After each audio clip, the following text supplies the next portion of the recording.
विद्यार्थियों नमस्कार। मैं डॉक्टर B.R. शास्त्री, सह आचार्य संस्कृत, बाबू शोभाराम राजकीय कला महाविद्यालय अलवर।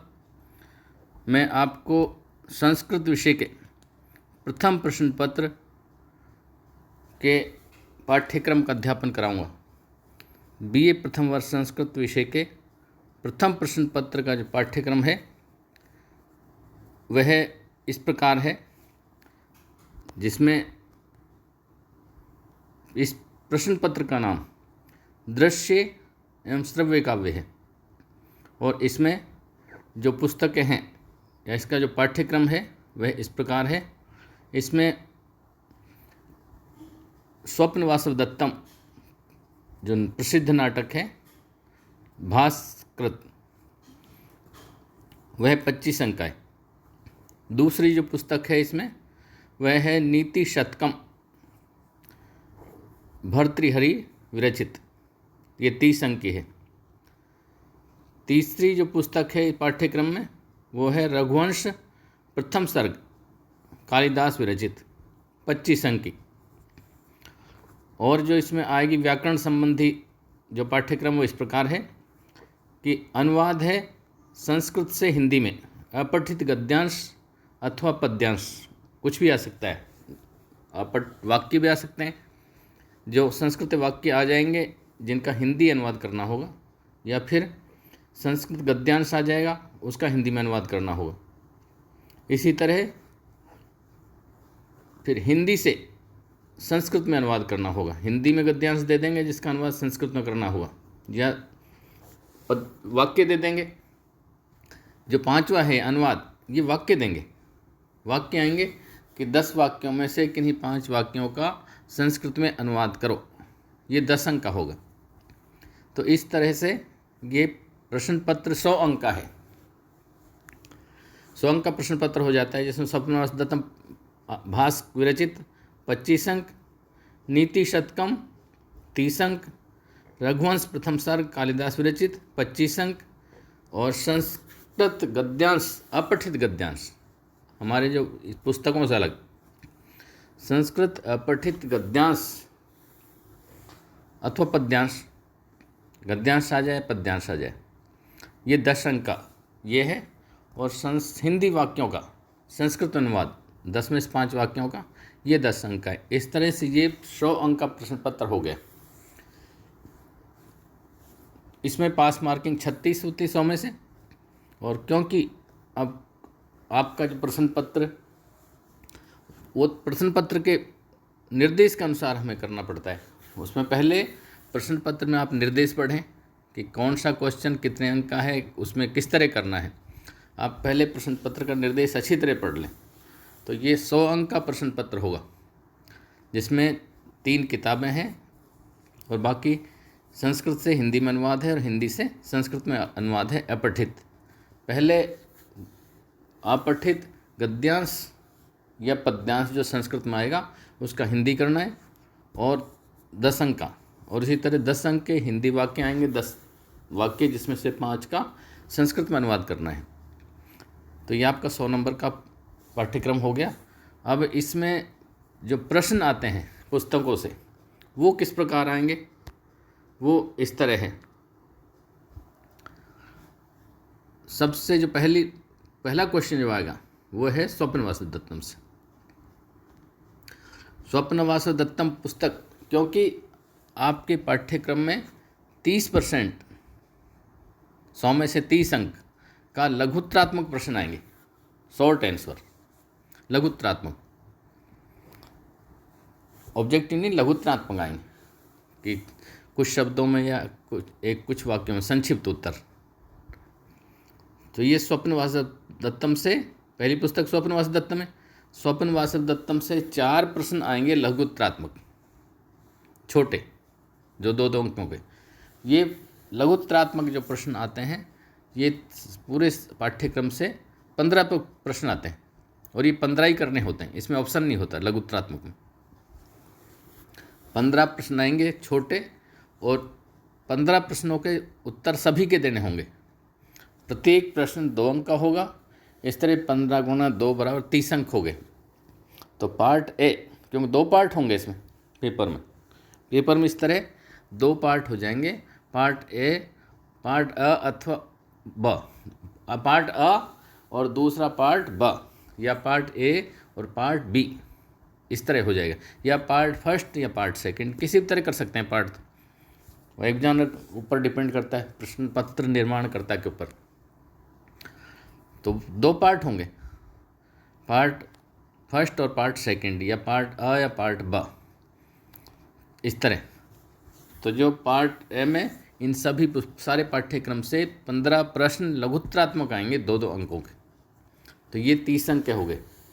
ध्यान रखें ये प्रश्न आपके यदि सारे सही है, क्योंकि शॉर्ट आंसर होते हैं, कि जैसे स्वप्नवास दत्तम किसकी रचना है, तो आपको केवल लिखना है कि भास की, केवल एक शब्द लिखा, आपके 2 अंक आ गए। नीति शतकम के रचयिता कौन है, तो आपको केवल भर्तृहरि, महाराजा भर्तृहरि, 2 अंक आ गए। तो आपके एक एक शब्द लिखना है जिसमें 2-2 अंक का प्रश्न हो जाते हैं उत्तर। तो 15 यदि आपके सही हुए तो 15 के मतलब आपके 30 अंक पूरे हो गए, 15 के 30 अंक हो गए। और यदि आपका गलत हुआ तो 2 अंक कट जाएंगे। तो इसलिए एक पार्ट तो हो गया ये। तो जो पार्ट अ है या पार्ट फर्स्ट है, जिसमें 15 प्रश्न आने हैं, वो स्वप्नवास दत्तम से 4 क्वेश्चन 2-2 अंक के, और 8 नंबर हो गए। नीति शतकम से 5 क्वेश्चन 2-2 अंक के, 10 अंक हो गए। रघुवंश से 4 प्रश्न आएंगे छोटे, 2-2 अंक के, 8 अंक के। और इसी तरह एक प्रश्न अनुवाद संबंधी आएगा, अनुवाद में से एक प्रश्न, और जैसे संस्कृत अनुवाद से 1 प्रश्न और हिंदी अनुवाद से 1 प्रश्न। कोई संस्कृत का शब्द दे दिया, उसका हिंदी पूछ लिया, या कोई नीचे दे दिया कि अस्मद शब्द द्वितीय भक्ति बहुवचन का रूप क्या है, वो 1 शब्द जो आपको लिखना है, ऐसे हो गया। तो ये 2 अनुवाद से प्रश्न आएंगे।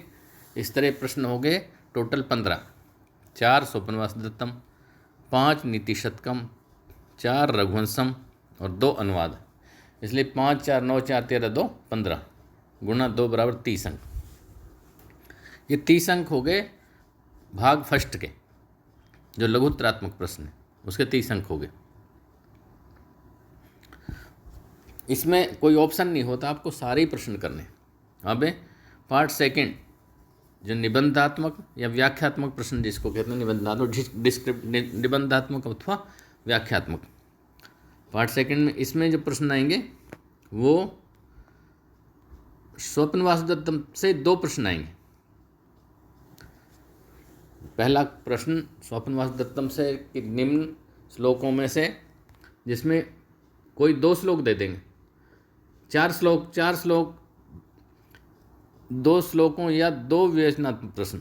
देखो जैसे 4 प्रश्न आ जाएंगे टोटल, भाग सेकंड का प्रश्न नंबर 1 इस तरह आएगा कि निम्न श्लोकों में से किन्हीं 2 श्लोकों की सप्रसंग व्याख्या करिए।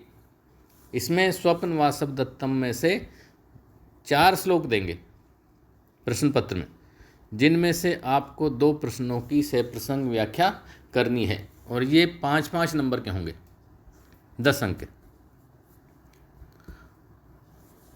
क्वेश्चन नंबर 1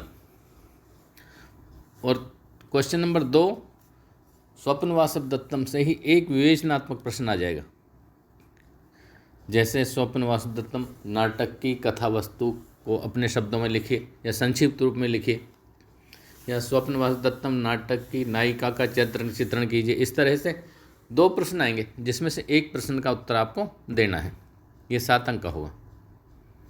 तो 10 अंक की व्याख्या, 5 + 5 और 7 अंक का प्रश्न, 10, 7, 17।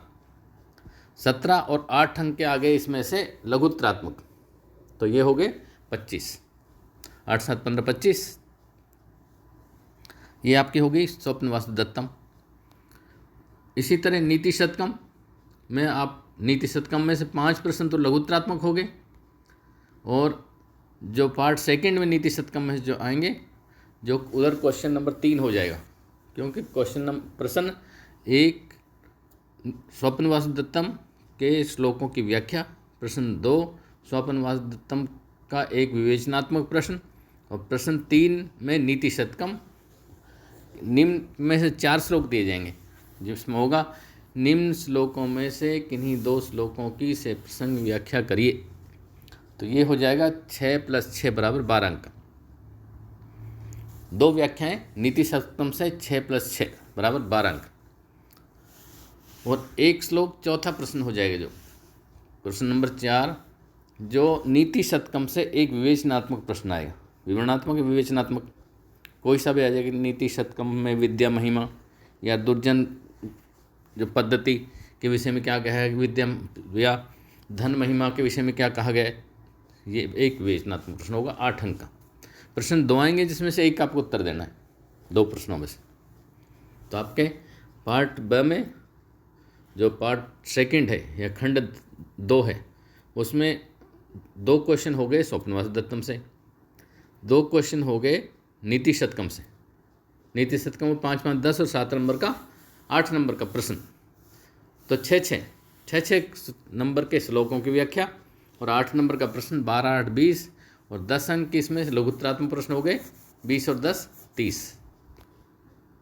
इस तरह नीति शतकम 30 अंक की, नीति शतक 30 अंक की होगी। अब तीसरी पुस्तक आ गई रघुवंशम। रघुवंशम में 4 प्रश्न तो उधर हो गए थे भाग फर्स्ट में, और इसमें भाग सेकंड है जो निबंधात्मक प्रश्नों में। इसमें रघुवंशम में वही जो प्रश्न आएगा वो 4 श्लोकों में से 2 श्लोकों की से प्रसंग व्याख्या। तो ये 2 प्रश्न ऊपर आ गए, 2 आ गए स्वप्नवास दत्तम से, 2 हो गए नीति शतकम से, और 2 2 4 5वां प्रश्न आएगा रघुवंशम। रघुवंश के 4 श्लोकों में से 2 श्लोकों की सप्रसंग व्याख्या करिए। ये हो गए 5 + 5 = 10 अंक का। और इसी में से तो 2 श्लोकों की सप्रसंग व्याख्या करनी है, और एक जो 5वां प्रश्न है, छठा प्रश्न वही रघुवंश से विवेचनात्मक प्रश्न। 2 प्रश्न आएंगे, जिसमें से एक की व्याख्या करनी है 7 अंक, एक का उत्तर देना है जो 7 अंक का है। तो इसलिए 10 अंक की व्याख्या, 7 अंक का एक विवेचनात्मक प्रश्न, और 4 इसमें से लघुत्तरात्मक प्रश्न हो गए। इस तरह ये हो गया 8 नंबर के लघुत्तरात्मक, 10 नंबर की व्याख्या, 7 नंबर का प्रश्न, ये 25 अंक की हो गई।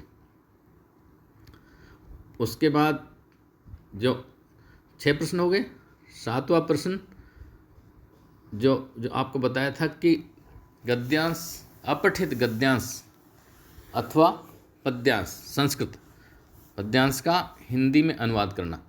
तो इसमें कोई भी पद्यांश दे देंगे या गद्यांश दे दें, जिसका हिंदी में अनुवाद करना होगा 2 गद्यांशों में से एक का, ये 8 अंक का, 2 गद्यांश एक का 8 अंक का करना होगा।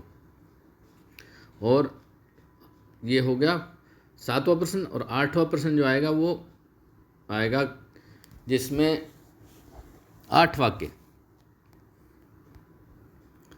वाक्य देंगे कि निम्न 8 वाक्यों में से 4 वाक्यों का संस्कृत में अनुवाद करो। तो इसमें 8 वाक्य आएंगे, क्योंकि 2 नंबर का उधर कट गया है, 10 अंक का था, 2 नंबर हमने इसमें लघुत्तरात्मक में दे दिए, तो अब 8 अंक का बच गया। तो 8 अंक को निम्न 8 वाक्य दिए जाएंगे, 8 संस्कृत हिंदी वाक्यों में से किन्हीं 4 वाक्यों का संस्कृत में अनुवाद करो। तो 8 अंक का हो गया 8, और 2 अंक का वहाँ चला गया, 8 2 10। तो इस तरह ये हो गया आपका प्रश्न पत्र का पाठ्यक्रम। तो अपन को जब अध्ययन या अध्यापन करना है, वो पाठ्यक्रम के अनुसार ही करना है। आपको तैयारी उसी तरह करनी चाहिए कि प्रश्न पत्र में किस तरह से प्रश्न आएंगे, किस तरह उसको हमें तैयार करना है, तो आपके नंबर बहुत अच्छे आएंगे और आपका अध्ययन भी सुव्यवस्थित रूप से चलेगा। बहुत बहुत धन्यवाद।